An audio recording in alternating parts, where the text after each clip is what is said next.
नमस्कार, मैं नियाज खान। राजनीति में कब क्या हो जाए और कौन किसको छोड़कर चला जाए, ये बात किसी को नहीं मालूम। आपने देखा होगा कि बिहार में अपने ही सहयोगी वीआईपी को तोड़कर बीजेपी ने अपनी पार्टी में मिला लिया और मुकेश सहनी को कहीं का नहीं छोड़ा।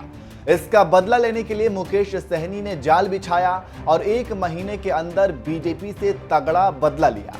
बिहार विधानसभा के उपचुनाव में मुकेश सहनी अपना प्रत्याशी उतारकर बीजेपी के सपने को चकनाचूर कर दिया और बोचहा विधानसभा का रिजल्ट आया तो सभी चौंक गए, क्योंकि आरजेडी में जितना जीत का अंतर था उतने ही वोट वीआईपी कैंडिडेट को मिला था।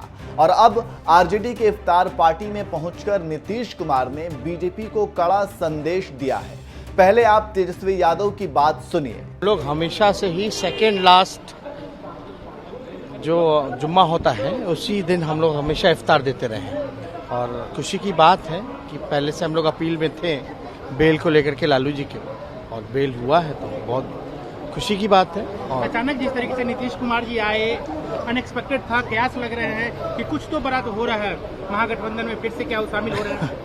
देखिए, हम पहले भी कह चुके हैं कि हमने न्योता जो है सभी लोगों को दिया, चाहे भाजपा के हों, वीआईपी के हों, एलजेपी के हों, जेडीयू के हों, तो सब लोगों ने आया।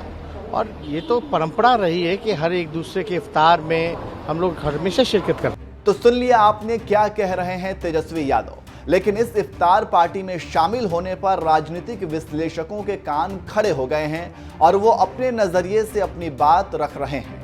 इफ्तार के बहाने राबड़ी के घर नीतीश कुमार लगभग 5 साल बाद पहुंचे। यूं कहें तो 5 साल बाद नीतीश उन चंद कदमों की दूरी को नापा है जो कभी भी नाप सकते थे।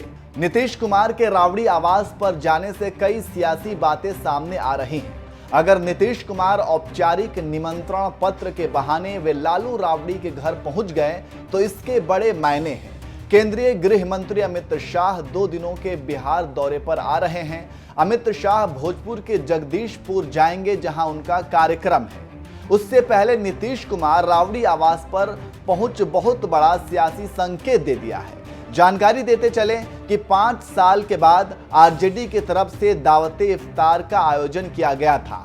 लालू यादव के जेल जाने के कारण आरजेडी पिछले कई सालों से दावते इफ्तार कार्यक्रम का आयोजन नहीं कर रही थी।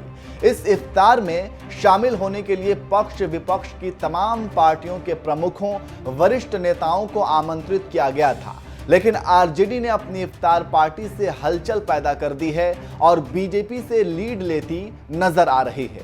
देखना होगा कि बीजेपी अब कौन सा गेम खेलती है और इसका क्या असर होता है। लेकिन अभी फिलहाल तो नीतीश ने बीजेपी केंद्रीय नेतृत्व को कड़ा संदेश दिया है।